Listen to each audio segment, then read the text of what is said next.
Yeah! Hello, everybody. Thank you so much for coming. Oh, goodness. I feel so good.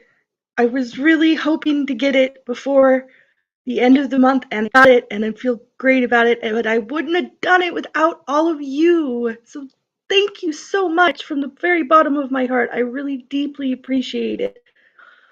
I see you Cozy, you're saying you're doing some lurking. That's totally fine. You lurk, you do what you need to do.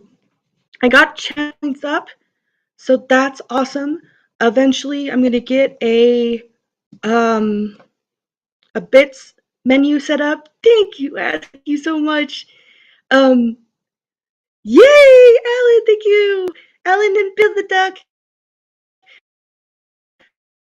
If you guys haven't seen, oh my gosh, Bard and Bruce is here too. Wow. Oh, Bard buddies and everything. Oh my gosh. Shout out to Anne and to Bard and Bruce. Oh, I messed up on that one. Let me try that again. Oh, thank you guys so much. Oh, thank you. Oh my gosh. I got a lot of ideas and plans for the future. Especially with both the styles of yay for both the styles of games. Oh my gosh, it's lagging really bad. I'm back and forth between two things. Oh my gosh. Oh, I'm so happy. Okay. So I don't have them all turned on right now because, like I said, I do two different styles of streams. I want to have the channel for one style to be overlapping the channels points of another, because there's nothing like I'm in the middle doing a regular reading stream and somebody asks for an ASMR trigger. Like, that's not gonna work. So I'll also probably need up like a command that puts the text up or something. I don't know. I still have a lot to do. Uh, oh wow. I'm just so glad that everybody's here. Thank you so much. Thank you. Um, wow. Yes. Try to. It's. I'm just like I was working on this all day last night and most of this morning. And then I went and took a nap because my body was like, okay, it's time to take a break. Um, so yeah. So yesterday, just as a report of what I did yesterday and all of that. Um, I went up to local box store, which for me is Target, and I got these. Oh, not just Target, but also a thrift store. From the thrift store, I got um, a mouse. So now I don't have the mouse problems that I was having, which was really getting frustrating after a while. Um, and now, if I have to click things, it won't be so noisy. I got these headphones, which are working out really nice. They're wireless, so that also means that I can listen to music when I'm on my way home from day work, um, which is great because I actually really kind of seen having sounds. Walking home dark with nothing going on is kind of leaves you alone with your thoughts, and I'm not always a big fan of that.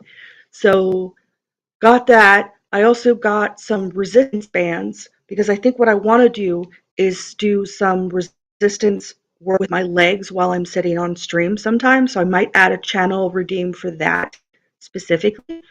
Um, I'm gonna end up having baller thighs by the end of it if it turns out the way that it does.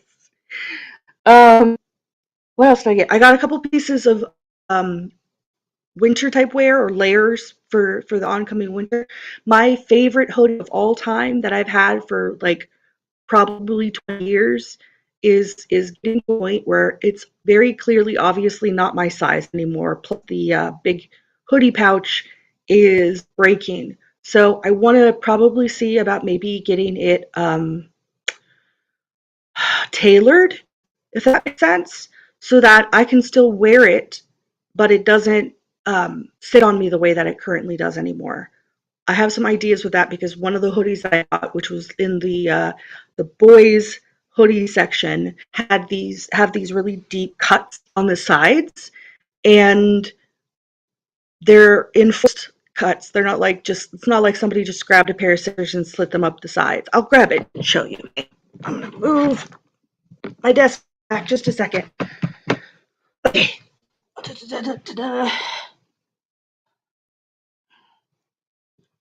I also am going to need to go down and change out laundry at one point because I hear it stopped washing.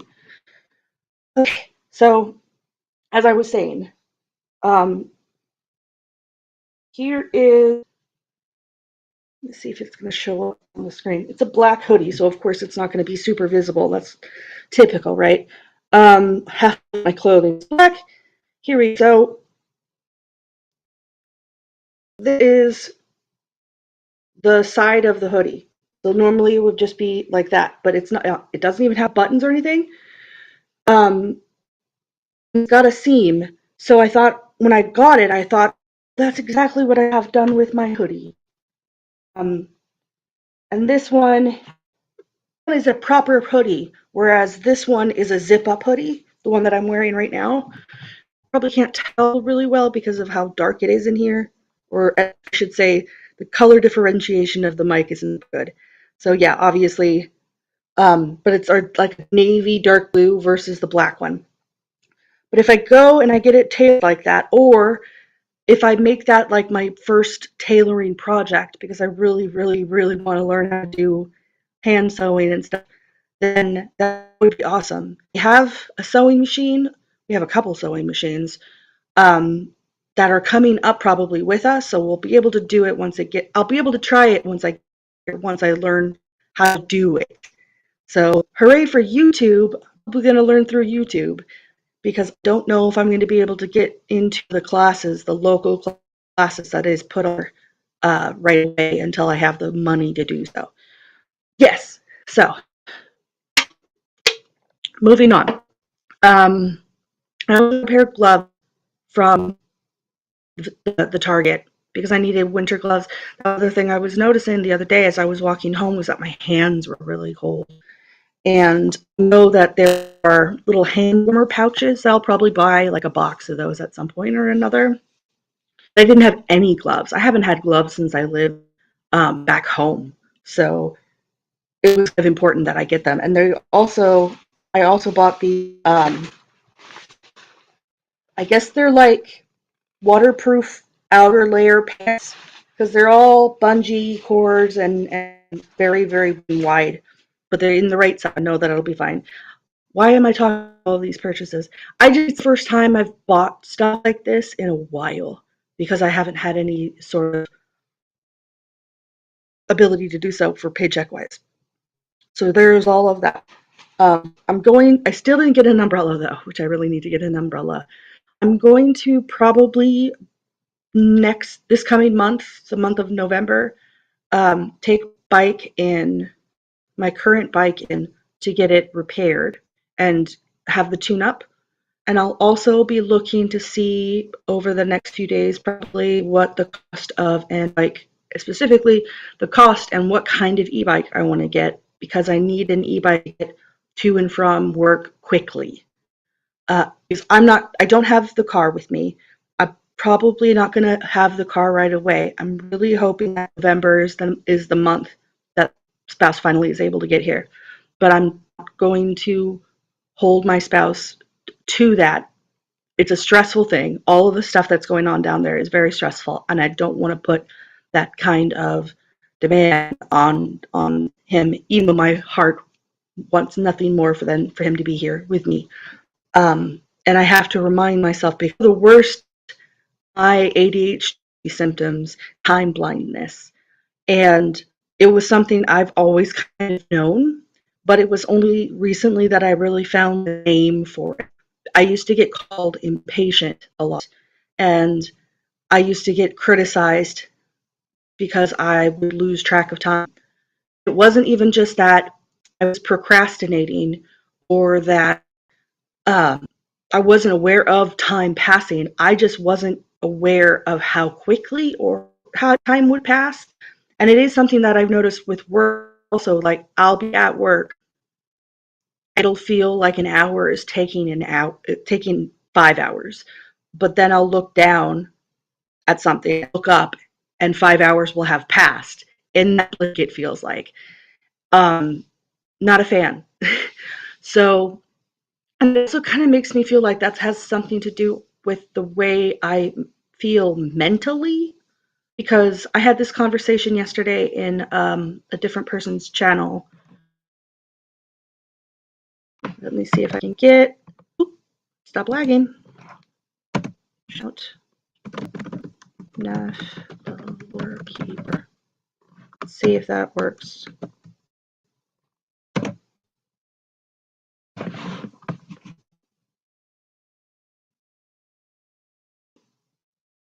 Doesn't look like it came up, or maybe I need to go look on the other screen.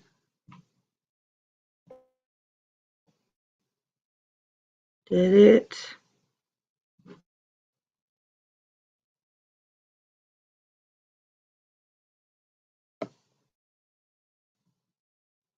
Maybe it didn't. Hang on.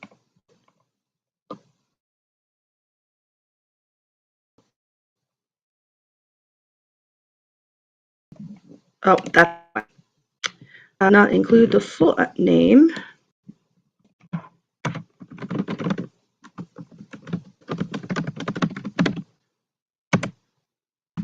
Yeah, that's fine. So Neff is great. If you don't follow Neff, you're silly pants. Neff and his brother, who also streams, I believe his brother's handle is Smarty Babum. I'll have to go and double check. I didn't follow him. I need to follow him. They were playing a really interesting / fun co-op game last night. The past something. I can't remember. But the OCD was absolutely making it bonkers for me watching, because I was just like really like I wanted to be in the room. I wanted to help, wanted to do the puzzle, and I couldn't like stop my brain from like hyperfixating on it. So the OCD and the ADD were really fighting with me watching. I had fun watching them, don't get me wrong. And then I looked down at the clock and it was 4 o'clock in the morning. That was like the third day in a row that happened. So that reminded me again that I need to be more aware of time pattern. I need to set up an alarm or something so that I remember my medication. And this will also help me with regulating my myself, because sleep has been kind of mixed all over the place, and I've had it in my smartwatch, and the app attached to my smartwatch have been saying to me, hey, you're not going to bed at the same time every night. You're not getting the same amount of sleep every night. You're not getting deep enough sleep every night. And I'm like, oh, that's why. It's because I'm not self-regulating. And because of time blindness, because the time blindness is the worst right to everything. So I need to work on that. I set up my meds this morning, took them. The meds I took a little later, probably should have, which is probably part of the reason why I was nappy today. And also just because it's been like a lethargy sort of day. I haven't done a whole lot. I watched the rest of a movie I had started. I Hi, thank you so much for coming in. Thank you. Hi, Elle. Um, so yeah, all of that stuff. The movie, ate some breakfast and lunch, and um, did I do anything else? I think I watched some silly videos. I think there were cats involved. I really, really miss my cat, so I have been watching a lot of cat videos. I meant to go. That was the thing I did it because I went to the store and I got some groceries. Not a lot of groceries, but a couple. Specifically, I wanted lunch and I wanted more of the s'more cereal, and then I ate a bag yesterday. like over the course of the whole entire day. Um, so now I need more, but I do have yogurt and seeds and nuts and stuff too. That was another thing that I needed from the store. Where was I going with this? What I ate. I ate some eggs. I had some wonton soup, and I had some yogurt with berries and nuts and seeds. That's been pretty much it. Um, and working on the channel points. So you should be able, let me see what's showing up as active right now. Yes, it's telling me to power up my own stuff. Cool. There's a book mega award people can contribute point to if you want to switch the book that I'm reading in the chat that day, in the stream that day. That's going to be like a running choice, the collectively if you want to switch the book sort of thing. I've got related stuff.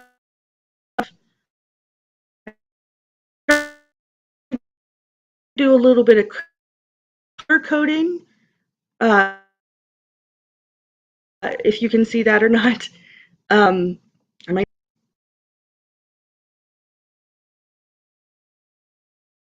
I wonder if I just forgot those ones off.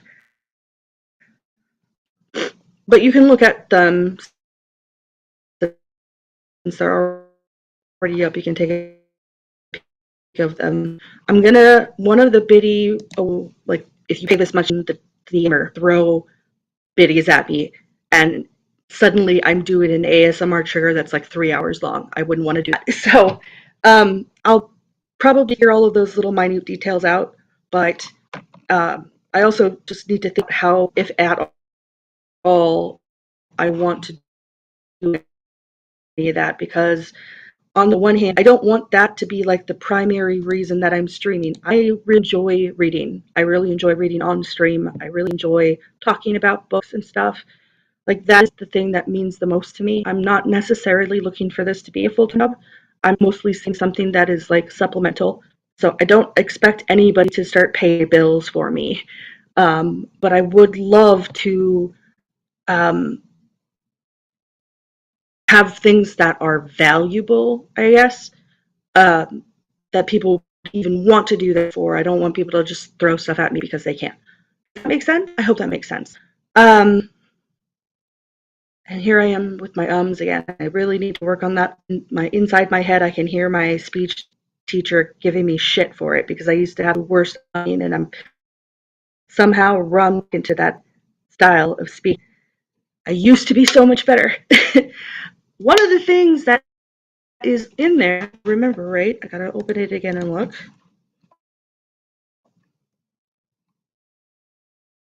Is singing.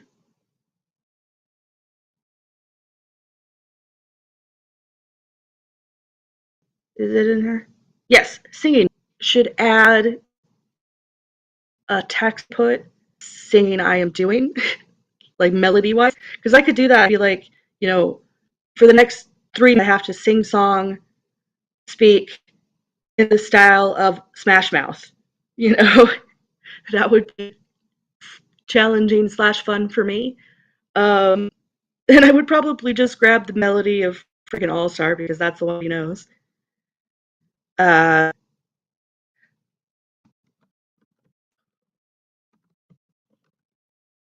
Mia, who is another person that both Cozy and I follow, as a variety streamer, mostly emphasizing on games, has some really incredible redeems. Exactly. Exactly, Azzy. Uh, really incredible themes and suggestions, and I won't say that I don't extremely admire Mia and her style of streaming. She's great. She has a great community. She's great content. She's hilarious. She's incredibly talented, and I admire her. So if you get a chance to step in and watch Mia do any of her streams, even if you don't follow her, but you should absolutely follow her. Um, you can get it in on one of her streams, I promise you, you will have a great time. Um, I'm probably going to borrow some more ideas lovingly, and of course, credit her to some of those suggestions in uh, the about page. All of you who are here, all of you who stepped in today for the first affiliate stream, all of you are getting VIP back. I just want you to know that. I have to add manually. I can't do it midstream to my understanding, but you're all getting one. I want you to know. And anybody who has come for the past few days in order to get me to affiliate, you're also getting VIP streams. So if you're watching this after the fact and you're wondering, what about me? You're getting them too, don't worry. I want to get some emotes going. I want to get a better, can't lose my mod. No, obviously, that's, you are a mod, so you get extra special privileges all by yourself. Um, freaking, what was I saying? Notes and stuff. I wanted to, so as you may have seen, if you've come to my channel, you've looked at any of my social media, my icon is a little bee with a book and glasses. And some people have asked me what is the reason behind that. I was just saying because I didn't know if you knew. Yes. So I used to run a Tumblr. I still I just don't. I'm not active on it at all. And I've used Tumblr when it first started up. Like I was one of the first probably 100 people, 200 people who maybe joined it when it first opened. I was there when Tumblr was just baby brand new. A friend of mine was on it. She got me into it. She doesn't use it anymore either. It's funny how trends go, right? But the website is completely different from what I remembered it when it first started. Anyway, coming back, I ran a Tumblr blog specifically called Hip Domestic. And that was borrowed from an old LiveJournal account I used to be part of. Fizzled out when LiveJournal more or less fizzled out. I'm really making myself sound old here. Anyway, when I was setting up that page, I made a post that went viral, specifically about people don't tell you about getting your first apartment. And it still gets reposts even to this day, and people adding to it, people thanking me, people sharing information, other different types of people jumping in. Hey, I'm a landlord that's renting to first-time renters. This is what you need to know. I'm a person who had a really bad roommate, and this is what happened, and this is what you need to know with regard to leases and roommate sharing, stuff like all of these things. It became a really post that I felt really proud of. I edited it a couple different times. But suddenly I had all of these people following my blog and asking me questions as if I had any authority on anything other than just being a person with a lot of life experience. And one of the things that I asked everybody was anything I can do to make this more approachable. Like right now I'm just using a basic icon that comes with the website, and immediately jumped in and offered to make my icon for me. And I said, and asked me, what do you want it to be? And I'm like, well, I don't know. What is the input you get looking at the blog and looking at the content? How do you feel about it? And that's how I got the bee with the glasses and the book. They never saw a picture of me, but somehow in their head they immediately believed that I had glasses. They were 100% right. They chose yellow. I don't normally love yellow. I don't hate it when it comes to my icon. And thought about it, just like what bees do, what bees are good at, and all of the stuff that's attached to bees, like them being matriarchal society. There's another word for the style of insect they are, where they're so unified and they're working for a common goal and all of this other. I'll have to go back and watch a Tier Zoo video. Another great channel. If you're not familiar with Tier Zoo, what are you doing? They have a YouTube channel and their stuff is amazing and I love it. I've been watching them for a very long time. They do tier but for nature and animals and insects and arachnids and all of that stuff. And they're hilarious. And there's so much little like nerdy, goofy Easter eggs that are inserted into all of the videos. If you watch them, you are in that realm of humor and nerdiness, you're going to catch them right away. You're probably going to have to pause the video a bunch of times because a lot of the videos he'll have that just shows up on the screen for a half second because of dialogue between the two creatures, but it's hilarious. Great content. I love Tirzu. And where am I going with that? Oh, about insects. So yeah, bees, books, and bee in bard. So that's bird and bard and bee are all things that are attached to this. Bird is attached to my name, my RL name. So I won't be sharing that for reasons. But I to all of those. Bird, bard, bee, all of those. But I want to go and find the original artist who made the icon, who made the picture for me, and probably can them that. I know that they're still doing art. I know that they do take commissions. So that'll be a whole thing. I got to figure out what is reasonable to ask, because all of this Twitch stuff is still pretty new. Even after a couple of months, it's still pretty new to me. Stop thinking.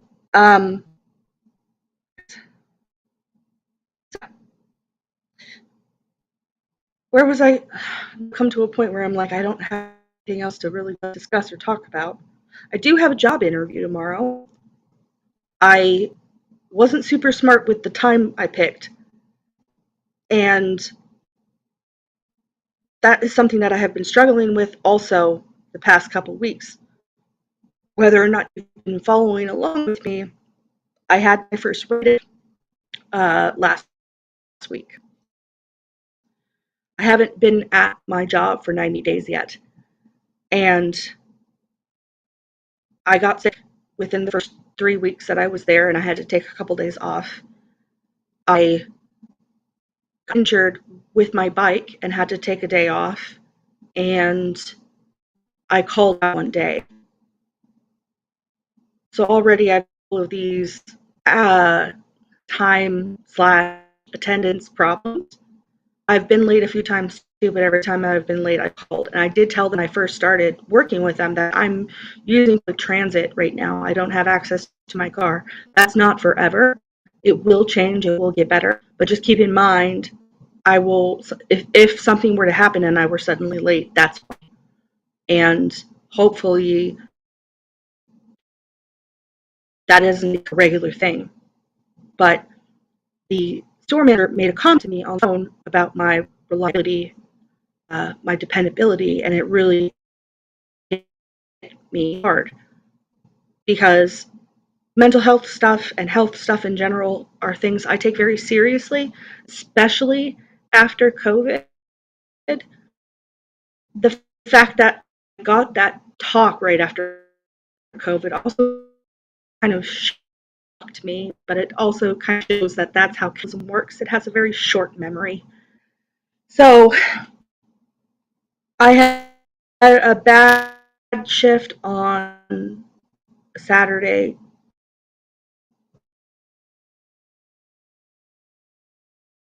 Last week, or possibly the one I can't quite recall, but I was frustrated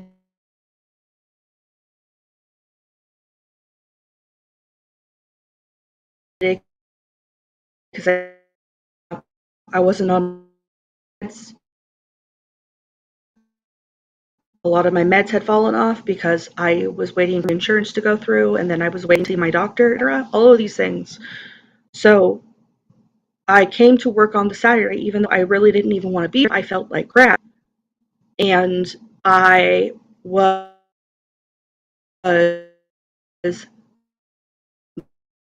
under my breath a lot as a way to self-regulate instead of fighting people, which is what I have previously done, physically fighting them, but yeah, those frustrations. Apparently, some of the customers went and told management about me. That resulted in my getting written up. And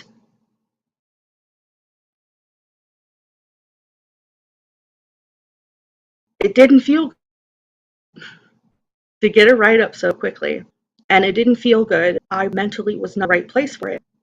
And I should have stayed home. I went to work in a bad, and now instead of which isn't me, Thursday, this past Thursday, I at shift. I was less. I'm still not 100% myself because it takes a couple weeks usually when you're off meds, when you get back on them again, to feel regulated again, especially with alcohol.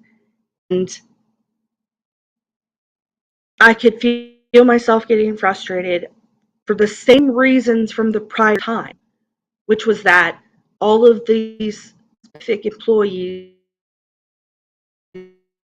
were clicking about together in little packs of 3 and all in breaks at the same time and all doing the same one job that you don't need 3 people doing at the same time. And the shift leader was part of the problem, and I could feel my getting more frustrated and angry. So rather than continue to be frustrated and angry and not do anything about it, I sent a message to the assistant manager. I texted him and I told him, hey, I was afraid to even tell you this because I was afraid of retaliation, but also I feel frustrated. I got it up when what I did was hardly bad, in my opinion. I didn't put that, but in my opinion, I feel wage theft is a lot more serious than, oh, I'm having a bad attitude and some people thought I was being short on them. And I said all of this in the text. He didn't acknowledge that he received the text, but the shift leader came and talked at me immediately within 10 minutes of getting this. And she's younger. She came on very accusatory and put me on the defensive immediately. And that was exactly what I was afraid was going to happen by talking to the assistant manager in any capacity, even if it was just face to face. I'm pretty sure the exact thing would have happened anyway. I would have gotten cornered by all 3 of the managers together, which would have made me feel incredibly uncomfortable and targeted, and like what I did and felt wasn't going to matter in the long run. That's exactly how I felt and still feel. I was able to talk her down a little bit from being so aggressive at me, because she was also on the defense. She was under the impression that I was upset with her being bad manager and that she wasn't pulling her weight. And I can't say one way or the other on that because I'm following her around. But I am seeing those teenagers all over the store, not doing stuff. And when they're not there, because they're all in the break room, I can tell. The store is small. I can hear people in the store. And when I have to run to go get some water, I'm walking down the length of the store. I'm able to see down all the aisles. I'm not seeing anybody. Or when they are all together, they're in one aisle all doing the same thing. And they don't need to do that. It's not something they need to do. It's incredibly distracting to be playing friends while you're at work, with the impression that I get every single time it happens. And I feel like they're not taking that seriously. And sorry, I had popcorn kernel in my mouth. Um, in addition to that, I've been feeling really I've been feeling really like ostracized because they're all buddies, they're all friends, they all hang out together in work, outside work. I'm a new person. I'm getting treated poorly. I'm getting this feeling like I'm just another face, and I probably won't stick around, and it doesn't matter, which is not a lot of incentive to stay and want to stay. Never mind that I'm getting paid less than what I need. That's a different thing. I settled for not that, etc., etc. So I told her that. I told the shift leader that I'm feeling very much like everybody's buddy buddy with each other, and I'm getting the cold shoulder, and that doesn't make me feel good, and it doesn't make me want to be here. And I also feel like some people are getting preferential treatment, which they are. And she tried to tell me to my face, I don't have preferential treatment. And I'm like, yeah, the sky is green. Just because we say them out loud doesn't mean it's the truth. I didn't say that, but I wanted to. Um, and she said she was going to talk with management, which doesn't make me feel good. She's like, do you want us all to talk together? And I'm like, nope, not really.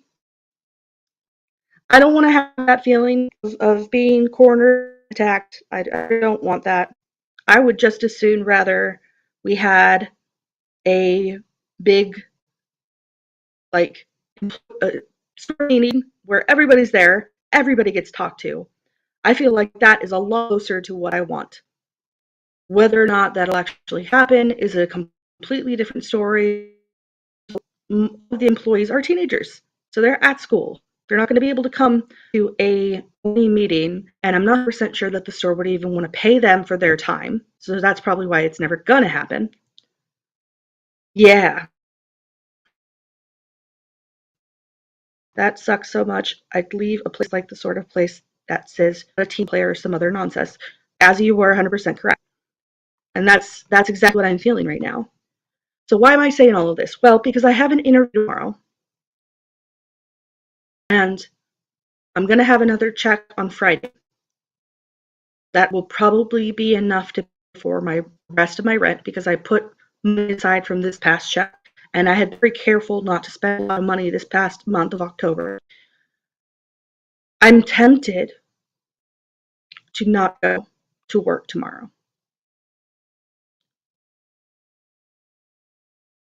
And I've been sitting on that thought all weekend. And prior to that, Thursday night, while I was experiencing all of this crap in real time, I was struggling with either just walking out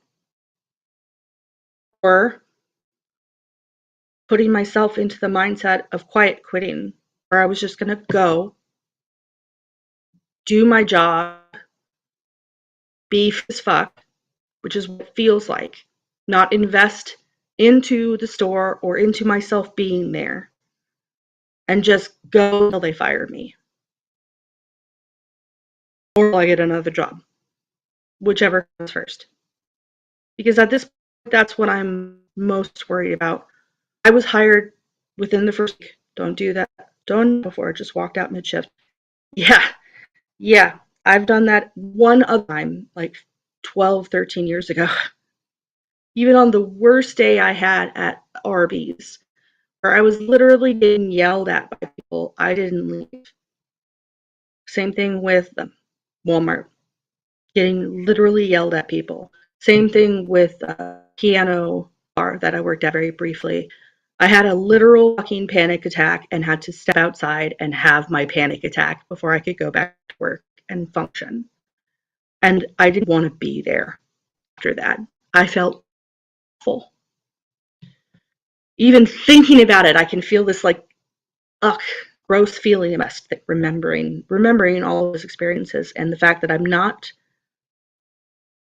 putting up with it better here. Am I putting up with it better? I'm not sure. I want to say yes, because I've gone and I've had DBT training and I've done CBT therapy and I've been working. I had a very brief stint of EMDR, which is another modality of therapy.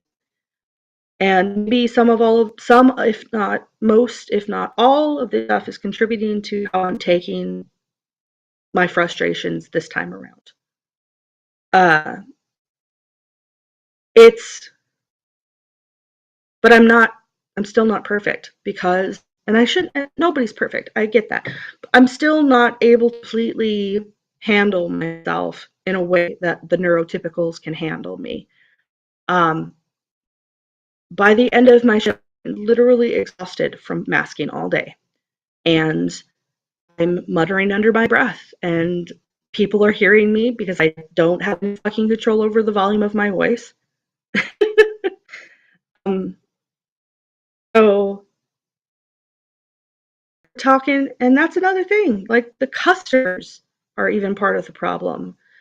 Everybody knows everybody else and talks to everybody else and has like relationships with them inside and outside of the store. I don't like that. I don't like that. I don't know why I don't like it, but it reminds me of living back in my hometown, which was so oppressive because everybody was awful to each other all the time. Like I could go to the grocery store and not run into people I knew, and I didn't like it because I was bullied and harassed, and I had some really poor relationships that ended awful to the point where I would have like trauma responses if I saw them in public. I'm getting that feeling here. I don't like that at all. I don't know how to handle that, what to do with it. I know, isn't this just the greatest content for a stream? um, I didn't mean for this to be sad time story time. Sorry about that. Um, hopefully this interview goes well. Maybe after the interview, depending on how I feel about it, I do or go to my shift. I definitely have enough money to pay for my rent for the month of November. And even if I didn't, I know that the financial arrangement I have with my father-in-law is still good, so I don't have to worry necessarily, but it feels like a big step back if I don't have a job. So that's where I'm at with that. Ugh, not my favorite, not my favorite conversation. Um, other than that, other than that big thing hanging on me for the past few days, um, I'm really enjoying living in this room for rent in this very unloved little house, and I'm hoping that things improve here. When my spouse gets here, we can just the whole house out for, for at least a little while my spouse is established. We'll see. Um, I'm really loving the weather here. I'm really loving the nature and environment here. I'm really excited for all of the different types of activities that are happening here. I didn't do a lot of the same kind of investigative, like looking at where I lived when I lived in Arizona, because I didn't be there, and also just because being out at any point in the year that wasn't December was hotter than shit. I hated it. Um, talking upper 40s Celsius, high 110s in Fahrenheit. It's awful. Nobody wants to be there, but people are still there. And that was the biggest reason we moved. It's because A, the political climate there is garbage, and B, because climate change is real and it's only going to get worse. It's only going to get worse. I didn't want to stay there anymore. The only reason we were there were for my spouse's children. They're at a place where he feels comfortable being out of state now. But we're going to get a mileage package type thing with an airline that we like that will allow him to be able to go down there on the drop of that pretty regularly at a low price. Because he also still has family down there. He can stay with his dad and all of that probably just leaves clothes down there. We're leaving a lot of our stuff in storage down there because the idea is that every time he goes down to see the kids, he'll be able to come back with all of this with a bunch of stuff from the storage, um, which will make the coming here easier. Also, you won't have to pack up like 2.5 storage units worth of crap to bring it here. We don't have anywhere permanent to be yet. So there's all that.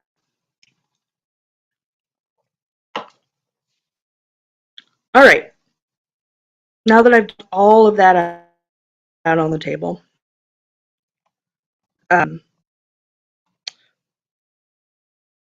let's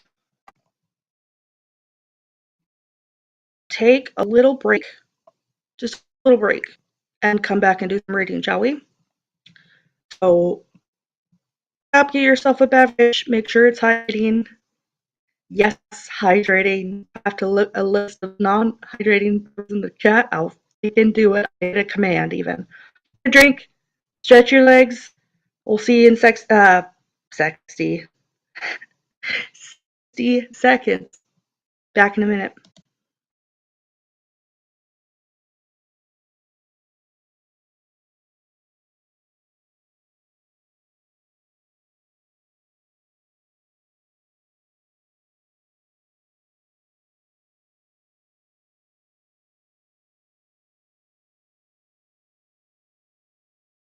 Oh, it says disabled. What? What did I do?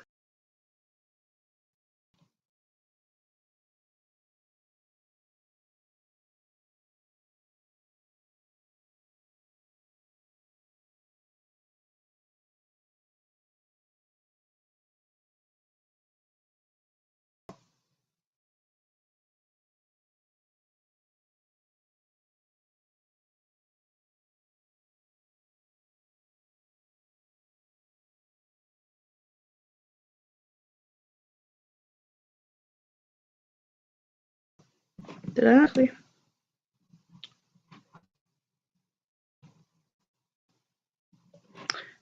Okay.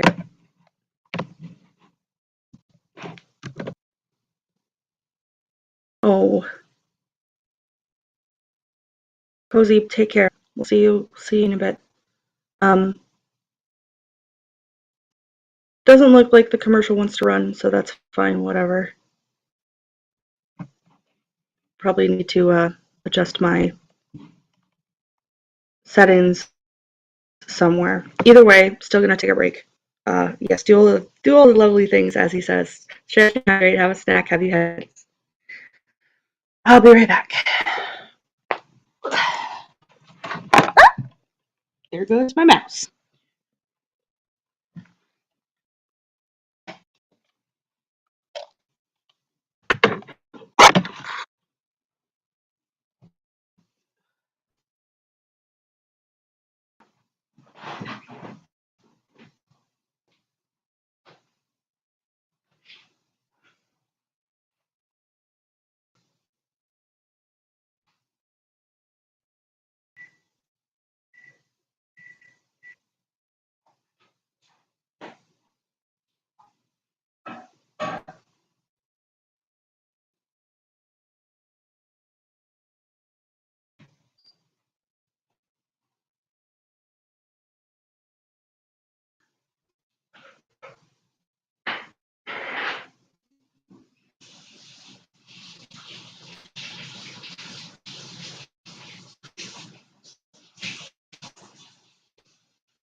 Okay.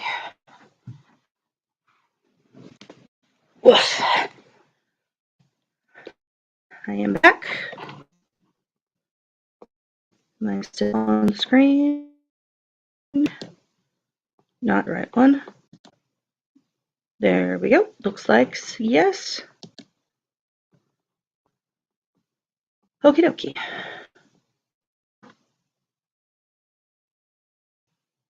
Thank you. Hope that you had a good little stretch also.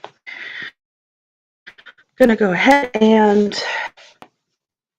get book open for my time if that is okay, everybody else.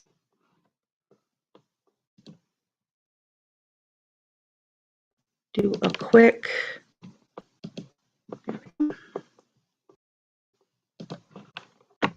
switch our stuff around a little bit with stream.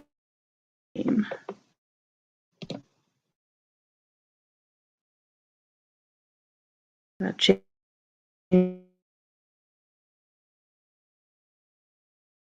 the topic, or not the topic, the category.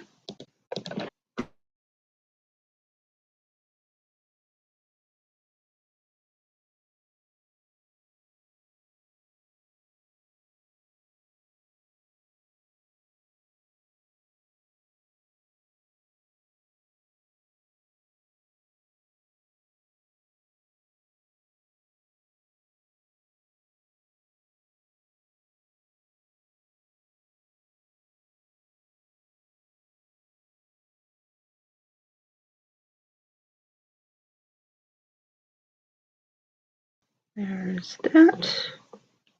Hang on a sec. I can't see the screen, but I see somebody saying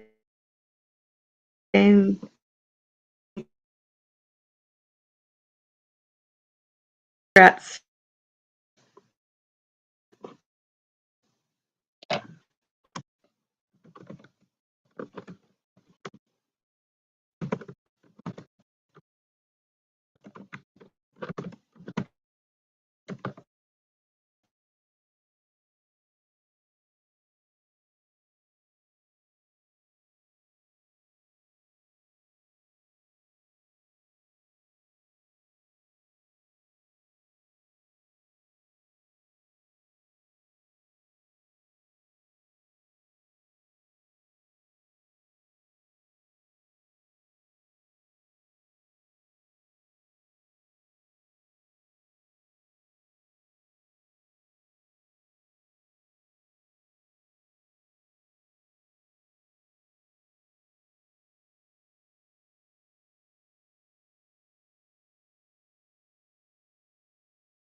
There we go. Good grief. All I wanted to do was to edit something. Jeez.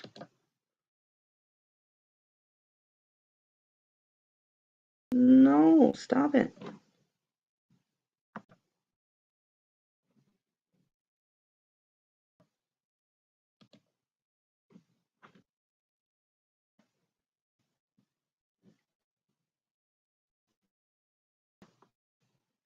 Back.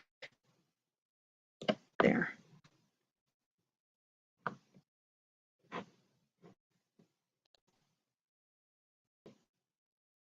Chat. Come back, chat. There we go. Yes. Laptop is always saying no, and I get very frustrated.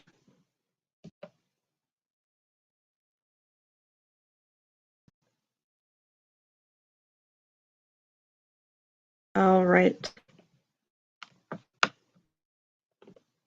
going to go back a little tiny bit.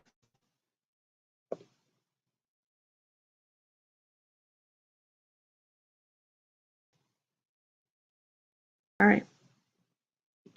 And I'm also going to set up my alarm because I got to do that too. How's the phone battery going? Looking good. Okay. Did I miss a call? What the hell is that about?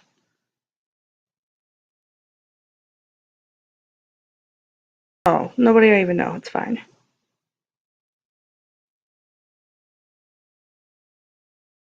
Okay. We're going to do 20 minutes pomo sprints with 5-minute breaks. Sound good?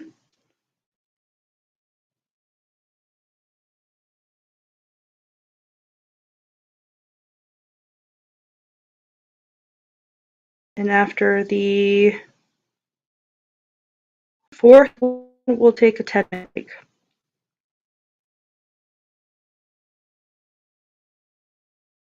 Alrighty, here we go.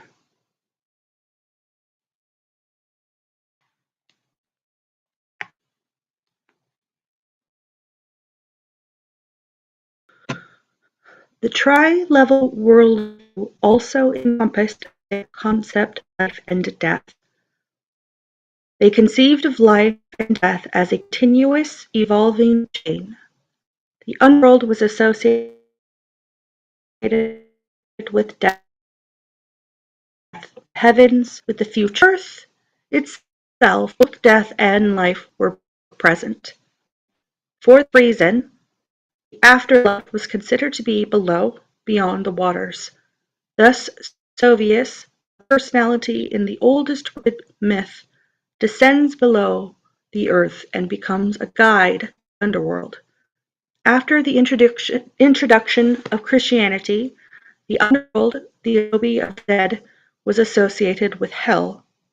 For this reason, in the old texts, hell is called pasanda, literally that which has drowned.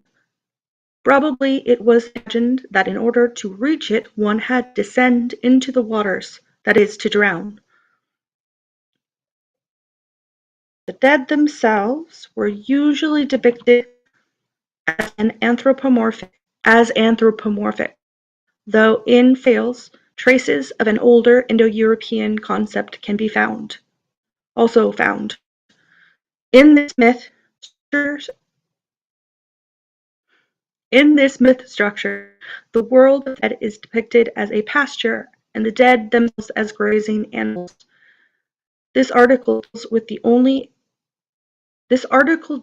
only part of the issues that are raised in restructuring of the Lithuanian mythological concepts.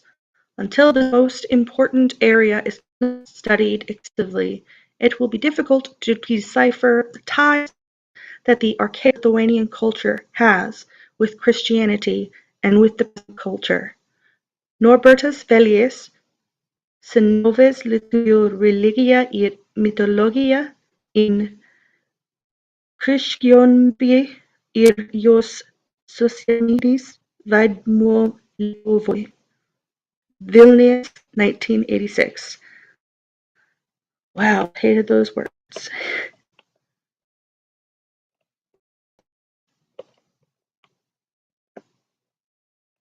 All right. Religious forms of the Balts. By Gintaras Beresnevičius. The religious beliefs of the Baltic peoples were not a static edifice frozen in time, but a living, evolving system. The evidence of this is recorded in a number of sources. Notable among these are the relation of the Sovis myth in the Malala Chronicle, descriptions in the Chronicle of Grunau, the myths and legends recorded in the Lithuanian Chronicle. I have tried to identify the traces that religious reforms have left in the sources and identify the influence which can be discerned in myths and legends. In the earliest time, reaching back to the late Paleolithic era, the central deity was the revered mother goddess, which in the oldest mythology is usually equated with Mother Earth. She was endowed with powerful creative and life-restoring powers.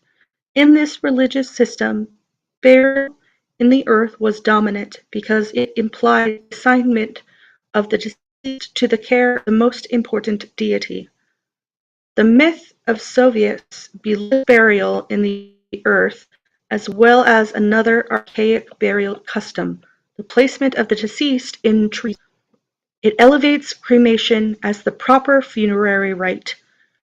Cremation is a radical method because it annihilates the body and thus frees the spirit. Sovius chooses the path to the nether world, fire. This is a fundamentally Indo-European solution for this problem. The Indo-Europeans believed that Agni, the guide of spirits to their world, chooses the path through fire.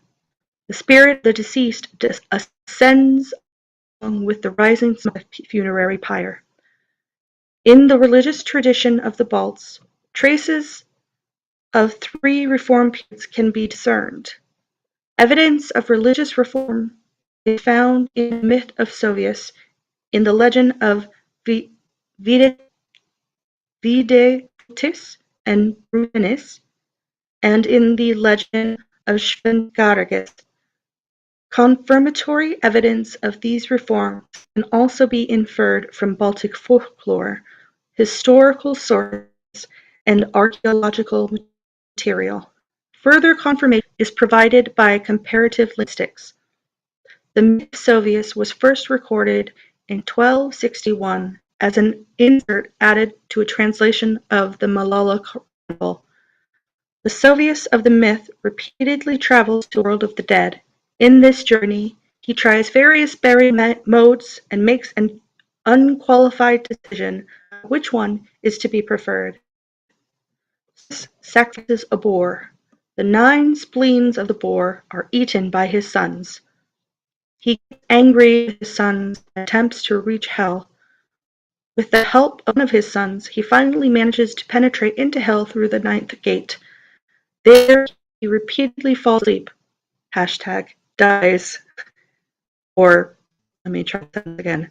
There, he repeatedly falls asleep, or dies, and spends a night interred according to the modes practiced at the time by the Balts. This includes burial in the earth, placement of the body in trees, and finally, cremation. Of the 3 modes, only cremation satisfies him. Then he becomes a guide for the deceased to the netherworld. Studies have shown that the myth of Sylvius is related to the change of funerary practices of the Balts, which occurred in the 12th and 13th centuries when cremation supplanted other forms of interment. However, the myth itself appears to have older origins, parallel to the myth which can be found among Indo-European peoples such as the Anglo-Saxon tales and Balkan and Slavic folklores indicate. The myth of Sovius is reflected in some rituals of Siberian shamans. Elements of it are also present in Korean, Mongolian myths dealing with the origin of death. In those myths, however, the teacher or magician himself is sacrificed and eaten instead of the boar, as happens in the myth of Sovius. These elements are related to the ritual in which a god dies, and becomes. Once again, these elements are related to the ritual in which a god dies and comes back to life again. Humans can participate in this process by eating the body of the god. From this, it can be inferred that the boar appearing in the Baltic version myth is a later development.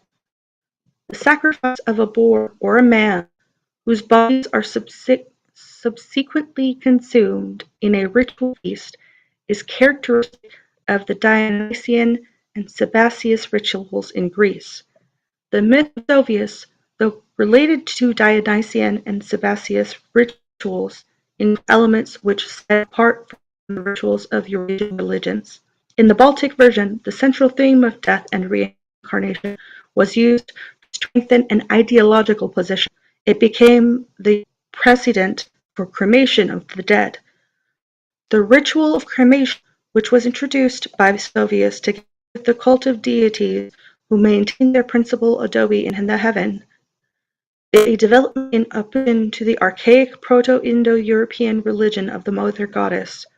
It can thus be conjectured that the myth of Sovius alludes to the conflict that arose between the archaic religion of the early inhabitants of Europe and the Indo-Europeans.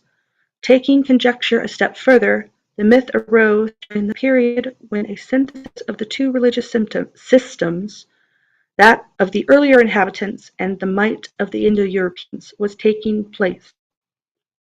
The results of that conflict was the triumph of the Indo-European pantheon of heaven-dwelling deities. In this most important representative, thunder god, Perkunas, placed the earlier native religion of Mother Goddess. However, this victory was not absolute. As agricultural practices developed in Rome gradually spread, the increase in yields and a certain renaissance of the Mother Goddess religion took place. The religious reforms of the Videvootis and Brutens in Prague, and the reforms of Šventārgas in Lithuania were directed against its rebirth.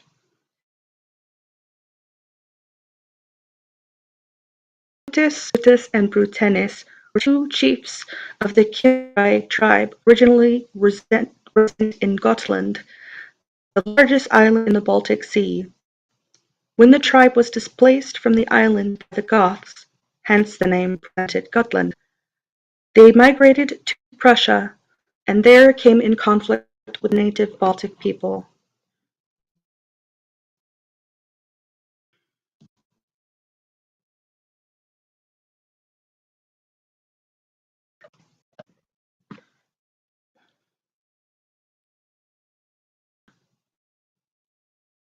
The result of this conflict was a change in the religious customs and communal structure of both peoples. The Mother Goddess religion practiced by the native population was displaced by a masculine pantheon of three males, the main figure of which was Punas. This religious reform also resulted in the establishment of a main religious center. The Šventāragis reforms, which took place in the 5th to 6th century, re-established the practice of cremation. Echoes of this reform are to be found in the legendary part of the Lithuanian chronicle.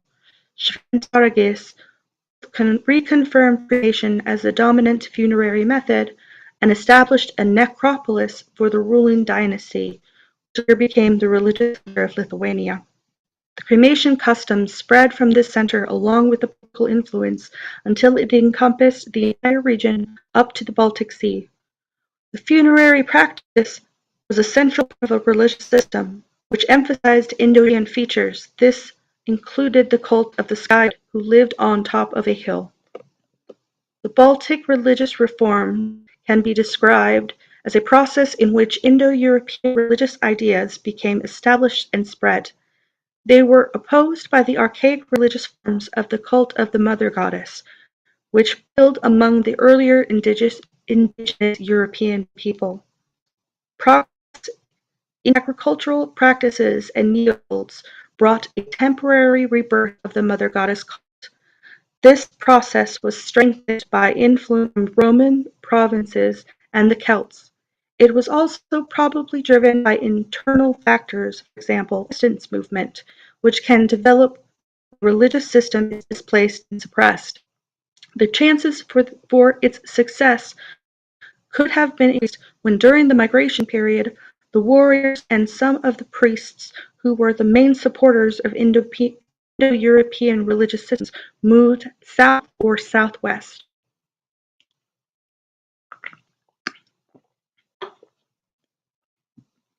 The reforms carried out by Videvootis, Brutenis, and Šventāragis can thus be regarded as an effort to re-establish the dominance of the religious systems and class structure which had been imposed by the Indo-Europeans and which weakened when large segments of the dominant population joined the "barbarian" onslaught of the Roman Empire.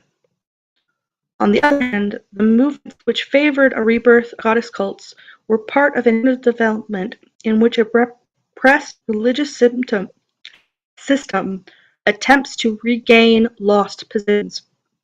The custom of cremating was associated with the establishment of religious centers, or even with the establishment of a single center for the entire region.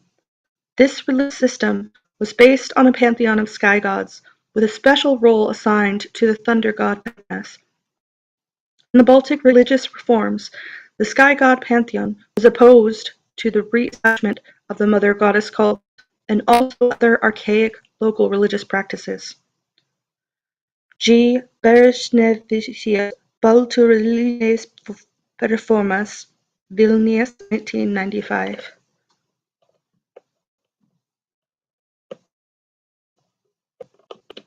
Dievas.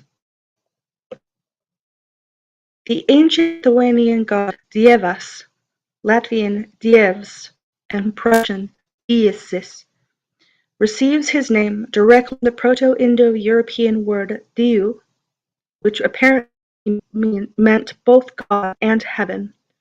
The name originally did not indicate the Judeo-Christian Yahweh, as it presently does, but rather a Baltic god, whose proper name is Dievas. Christians usurped the name of Dievas to identify their god in Lithuanian. Folklore reveals little of Dievas's physical characteristics, focusing instead on his apparel.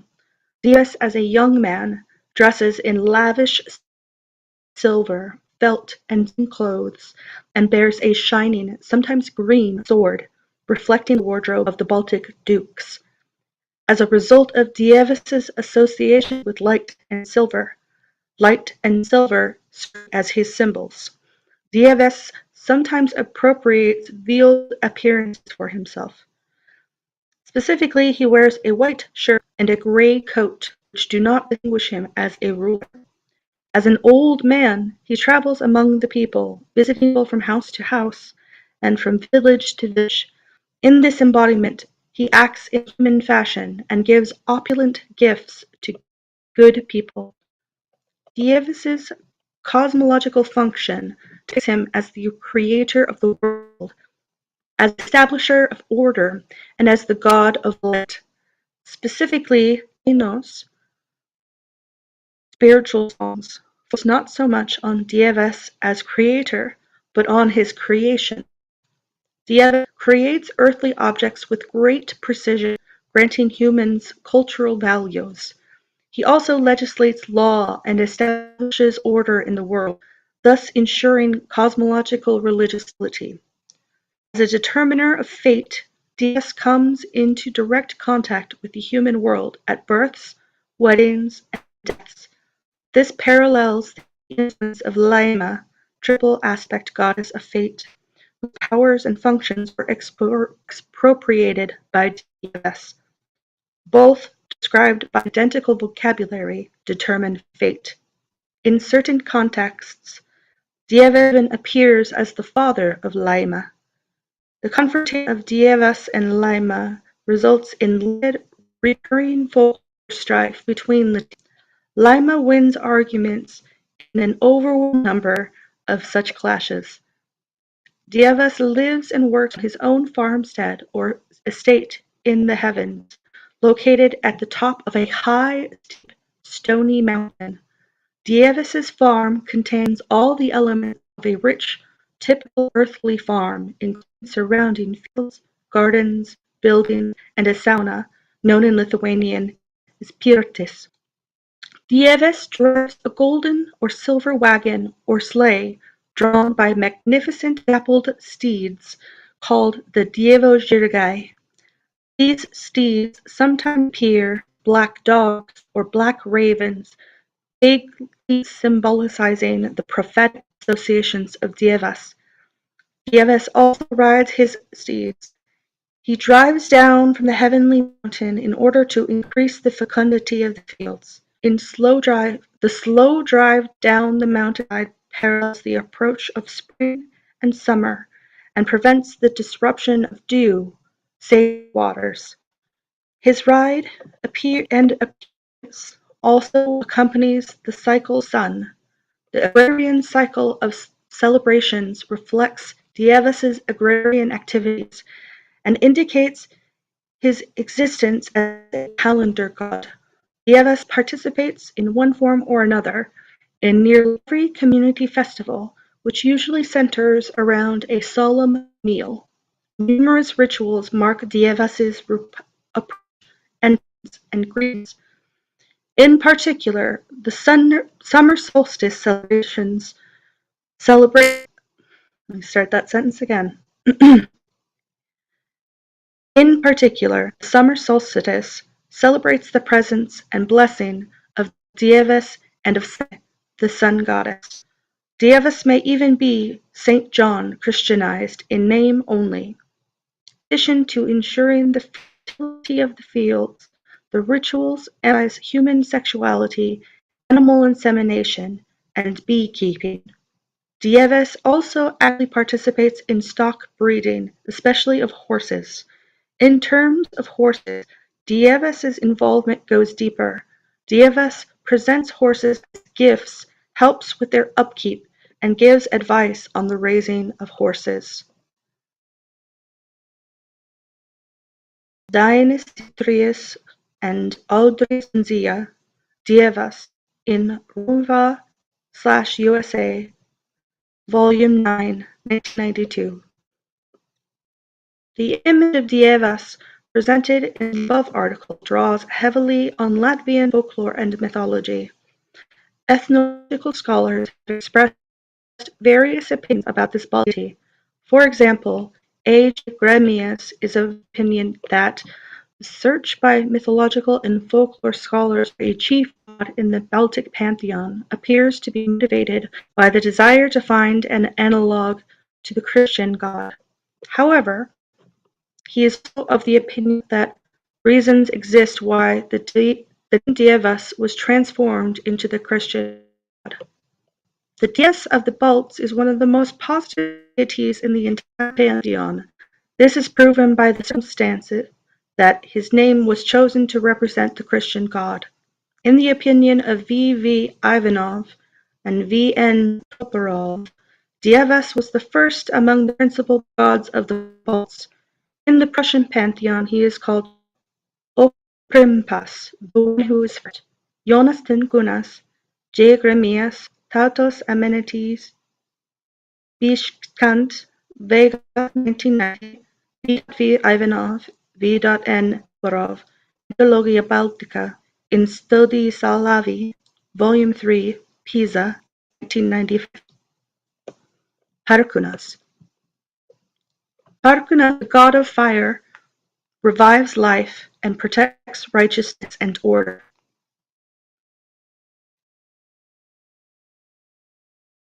And apparently I've been on alerted to take a break for the last 10 minutes. I'm so sorry.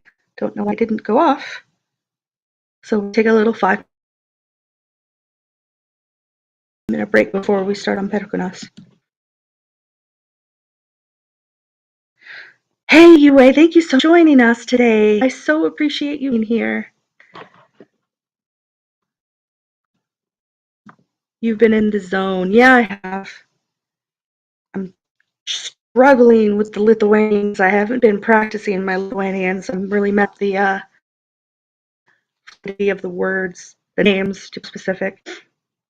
The umlauts in several letters break my brain a little bit.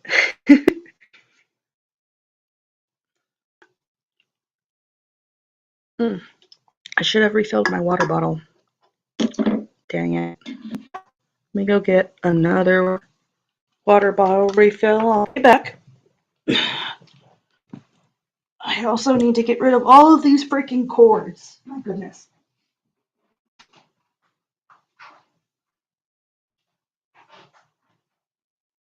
Not 100% if you guys can hear me or not. I guess I'll have to tell you from the headset does have a phone on it, but I don't know what the PC or the laptop. So if you can hear me, let me know. That would be really cool. I'm also have to be more cognizant. I'm still wearing my headphones and going into the bathroom. Okay. Oh, I think I remember why I didn't reach my water bottle.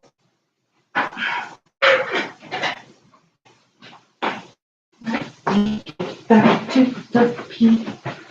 Okay, little room. Here we go. Did you hear any of what I was saying just now? Or no? Totally okay if you didn't.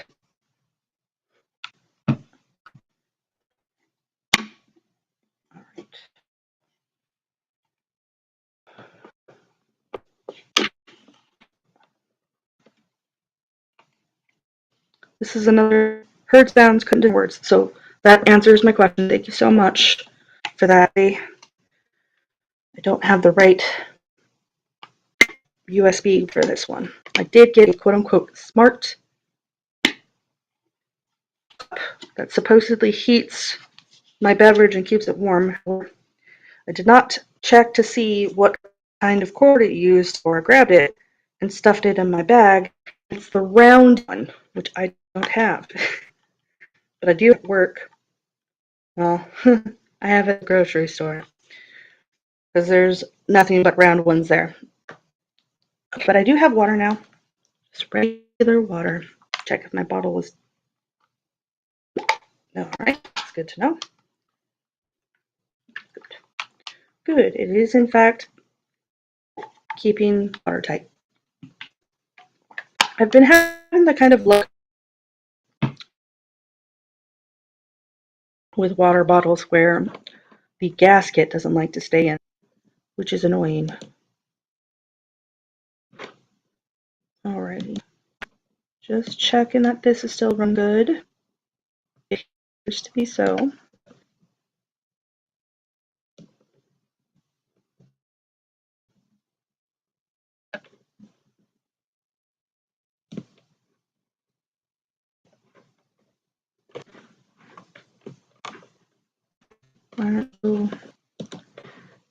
Don't be rude.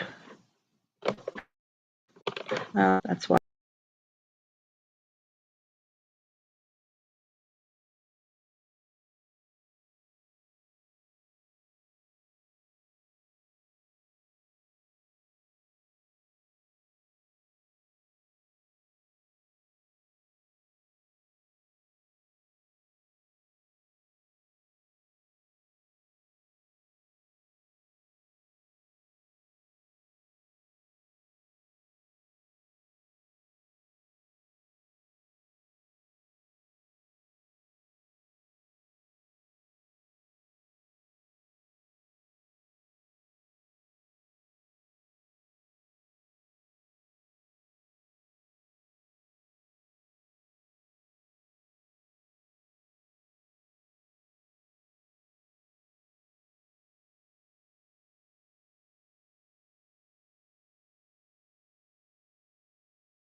Using a browser broadcaster is absolutely garbo and not recommended if you can avoid it, FYI.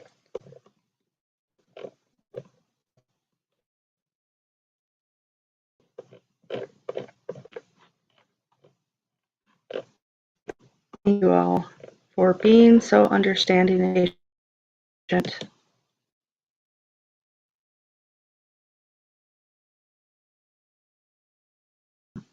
Yeah, as soon as I adjusted the window size, it decided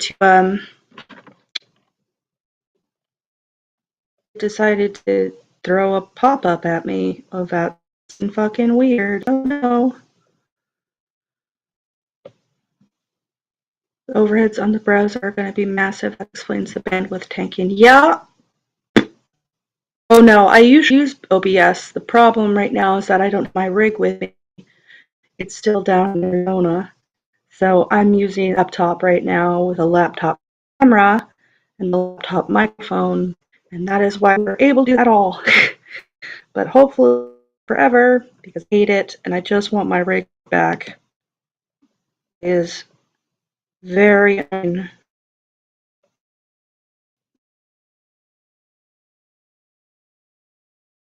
to have it. Okay, how are we doing on time? Again, going off and not letting me. What the fuck is this?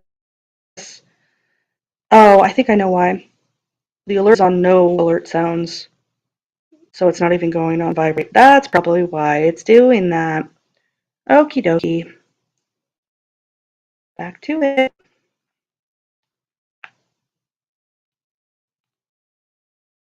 Okay. There we go. Perkunas. Perkunas, the god of lightning and thunder, revives life and protects righteousness and order. In Lithuania, farmers prayed to him and warriors called on him. During the last pagan centuries, a time for which we have historical records, Perkunas had become the best known and most widely recognized Lithuanian god. Lithuania's enemies knew of his might, and his flag flew over Lithuanian lands. The Vytis of the national flag derived from a flag honoring Perkunas. The Prussian chronicles record a flag with the images of three gods. Perkunas is the central god. In the religion of the rulers and nobility, Perkunas was the chief god. Lithuanian ruler Gediminas writes about Perkunas in his famous letters to the Pope of Rome. During the reign of Gediminas and other pagan rulers, Perkunas' Romova temple or abode of peace in Lithuanian, Vilnius, the most important temple of the realm. The Lithuanian and Norwegian Chronicle report the following: in Vilnius, in the valley of Dargaras, named after the legendary Lithuanian high priest Skirmantas, the ruler of Lithuania, ordered vestals and priests to make offerings to honor the gods and to the great god Perkunas, who rules fire, thunder, and lightning. They were to feed the eternal flame day and night with oak wood. If fire ever died, it was again with sparks from a great boulder. This is how Perkunas became the Lithuanian god and protector of the night. Even introduction of Christianity did little to minimize the power of Perkunas. Lithuanians maintain to this day that if it were not for the Christian god, the foremost god would be Perkunas. In 1583, Jesuits visiting the Lithuanian diocese discovered to their great dismay that Lithuanians were worshipping the storm god Perkunas, ancient oaks, the old communal gods, and imaginary phantoms, which they claimed were protecting homes, towns, and gardens. Sacred fires were kept burning to Perkunas in the forests. They called the women protecting these fires Vestals. All over Lithuania, Perkunas had his sacred lands called Alkos, in which eternal flames were burning. Hills and oak groves touched by Perkunas were considered to be holy. A tree or a rock struck by Perkunas protected from evil and disease. Sacred oaks and hills covered with oak groves were fenced and protected by moats. All these places were the sacred land of Perkunas. For farmers, Perkunas remained a god of nature, controlling lightning and weather. He sends rains and reviews rain and volatility of the earth. The first thunder of spring shakes the earth and purifies the earth and water. People wait for it as if it is a great blessing. It was forbidden to begin tilling the soil before the first thunder rumbled, woke the earth, and everything began to grow. The time of the first thunder was auspicious. If it came before Easter, it was bad, but if it came after Easter, it was considered very good. Thursday is known as Pelgunas's Day. On that day, fire should be lit to Pelgunas.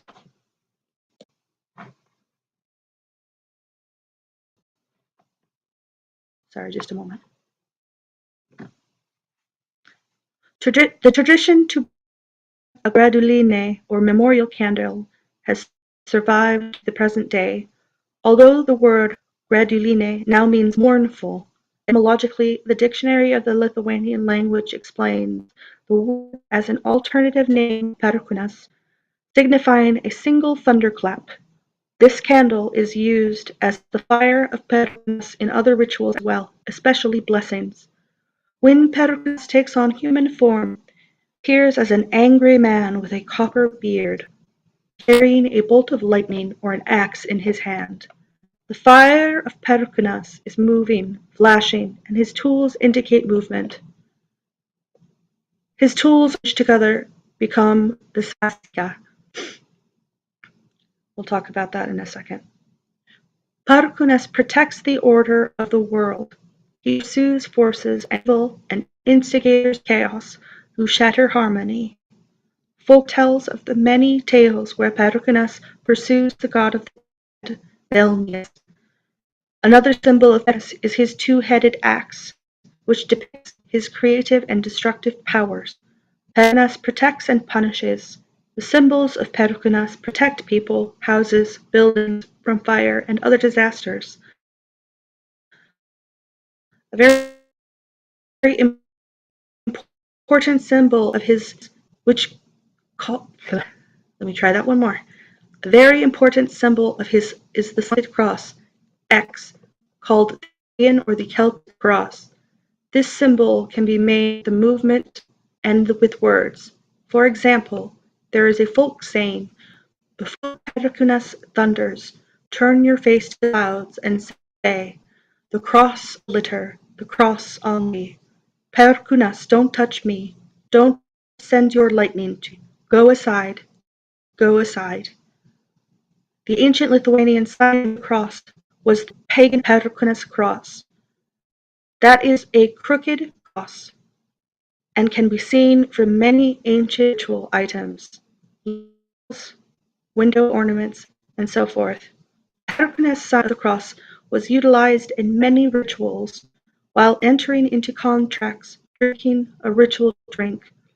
Perkunas' symbol was made with a cross, on the earth to protect the seeds, or on a door or a gate to protect it from harm.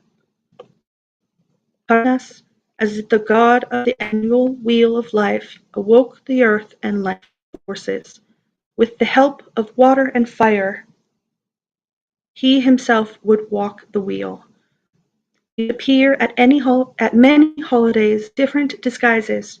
That is why, according to legends, there are many Perkunases, one for the spring and for fall, one for the east, south, and west, and north. Some say there are 9 Perkunases. Perkunas has many holidays throughout the year. February 2nd is Perkunas' Day, Graduline, or the Western Candlemas in midwinter. Spring Perkunas at Pelinia, or the Western Mardi Gras. Easter, Yore, the first flower. The cross days of May, the 6th Sunday, or the gathering festival of Perkunas. June 24th as the fire of Perkunas, June 29th as Perkunas' Day, and October 1st are all holidays for the god. Perkunas and his symbols are widely used in Lithuanian creative arts. G. Berešnevicius has demonstrated how Perkunas' fire-lightning symbolism continues to appear in Lithuanian art and poetry.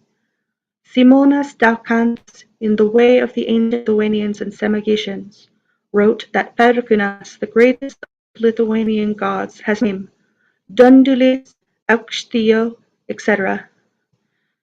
He was also directly called Dievas, the supreme god, the god of the Lithuanian nation. Written by Jonas Chingunas. Velnias. In early Lithuanian and Latvian religion, Velnias is the god of the underworld and the protector of the dead. In historical sources, he is also associated with agriculture, hunting, trade, and crafts. Sometimes he acts as the protector of righteousness.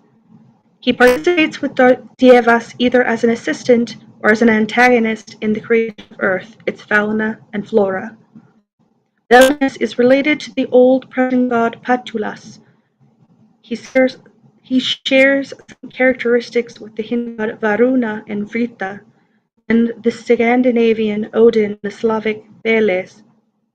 The root of the name Velnias, that is Vel, is the same as for Vele, the spirits of the departed. Velnias is the most popular god of Lithuanian folklore. Lithuanian folklore contains a far greater number of chthonic characters than of celestial gods.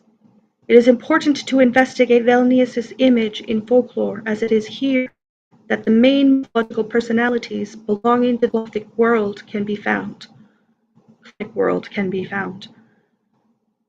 Let me try the sentence again.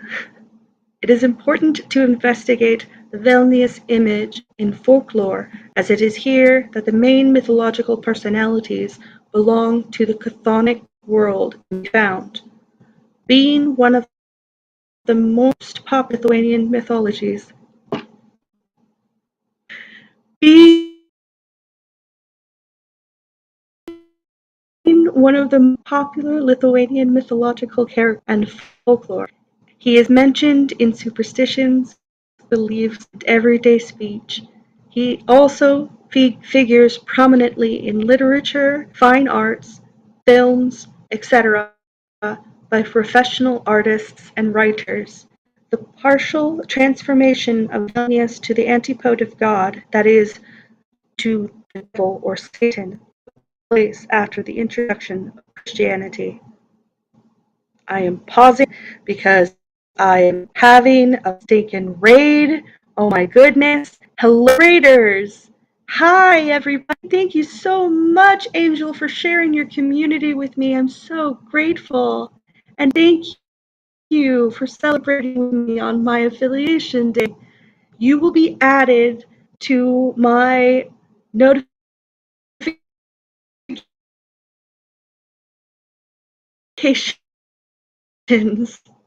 Oh, wow. Oh my goodness.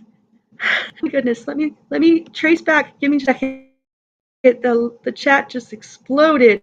It probably lagged a little bit because I'm broadcasting from a browser until my computer is here. Oh my goodness gracious. Hang on. Oh, use the mouse, Rat. Use the mouse, Bee. Use the mouse. Waiting on the wings and of an auspicious angel. Hello, everyone. Bular, Angel, hey, isn't that Kay? You guys, Bella 13, Salamander, hi Salamander, Salamander, blah blah blah, my tongue is broken and doesn't know how to work properly. 18 people, oh my gosh, you guys, thank you. Okay, in case Angel didn't tell you anything about me, but before I even go into that, Angel, if you need to raid and run, I absolutely understand. Self-care and aftercare is the important thing. You've probably been talking and doing stuff for at least a couple hours, so please don't hesitate to take care of yourself after the stream. As for the rest of you, thank you so much for the follows and the happy words. My name is the Wayward Bard. I go by Bard. I do need to get ready for sleep, but I'm so glad we could raid over tonight. Thank you again. Thank you so much. My name is the Wayward Bard, or just Bard. I also answer to Wayward, but Bard is the noun. I also go by Bird, Birdie, and Bee. All of those are applicable to me.